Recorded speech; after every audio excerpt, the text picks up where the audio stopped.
beginning of achieving results in your marketing activities starts when you understand what the business goals are. If you're unable to understand what the business wants to achieve, you would always miss the mark in your marketing results. Welcome to another episode of That One Marketing Thing, where I simplify marketing concepts or ideas that have helped me in the past or are still helping me now as a marketing professional. Last week we spoke on performance review and how that can be a roadmap towards your marketing success in the future. Today we are talking about a concept I titled Business Goals versus Marketing Objectives. And I was reminded about this concept when I recently took an Harvard leadership course that explains that leadership starts when you understand the work that needs to be done.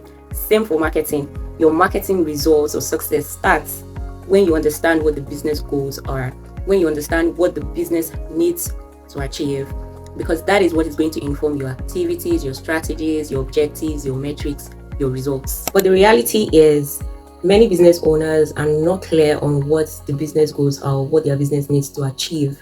And that's why the responsibility falls on you as a marketer to ask questions that helps them to think through this process. You could ask why, what we need to do, why we are doing what we're doing, what does this lead to? From the responses that you get from these questions, you can use the simple SMART framework. The SMART framework helps you to clearly define what these business goals are that you can easily share back to decision makers so that you and them are on the same page. An example of a SMART business goal could sound like increasing sales revenue by 15%, maybe through a customer initiative or through a customer channel over 6 months. This is SMART because first, it is specific. We want to increase sales revenue.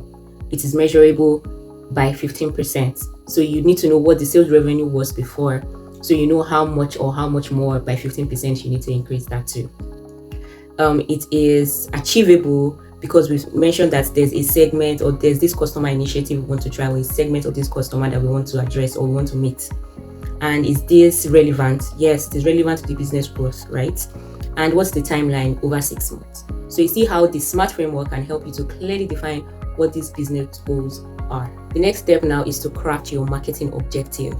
Now, from the example of the SMART business goal I just mentioned, your marketing objective could sound like using lead gen campaign, generating about 2,000 leads with 10% conversion over 6 months, like that was mentioned, using channels like advertising and digital campaign, to content marketing, to maybe a loyalty program or a referral program. That also can help you then craft the metrics that you will measure in order to ensure that you achieve your marketing objectives. So metrics, if you're talking about lead gen, metrics that you could measure could be something like cost per lead. How much does one lead cost you? The total amount that you need to spend, engagement rates, reach, maybe cost per click in some cases, right? So this, you see how there's like a ripple effect from SMART business goals to a SMART marketing objective to metrics that you need to measure. So the benefit of following this process or doing this is that first, you become clear on what the business goals are, what your target is, what all of this effort is towards. We need clarity, right? The second thing that this does for you is you are able to measure your activities. You are able to measure the results. You are able to put timelines. For example, if it's 6 months, you can do a quarterly timeline just to see how you are performing. Even using the performance review example, performance review video that I gave on explaining the importance of performance review, using that method also can help you review your activities and see if you are in line to meeting your target, right?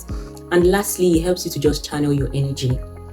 Like you can channel your entire efforts towards the right thing. You don't want to just be doing activities, you want to achieve results.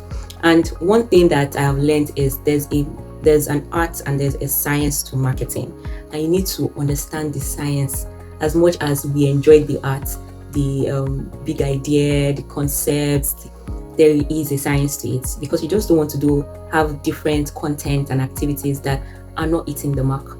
If you found this episode useful, then you will love the next episode where I speak about CTA, that's call to action, as a strong tool in helping with revenue conversion conversations. See you in the next video.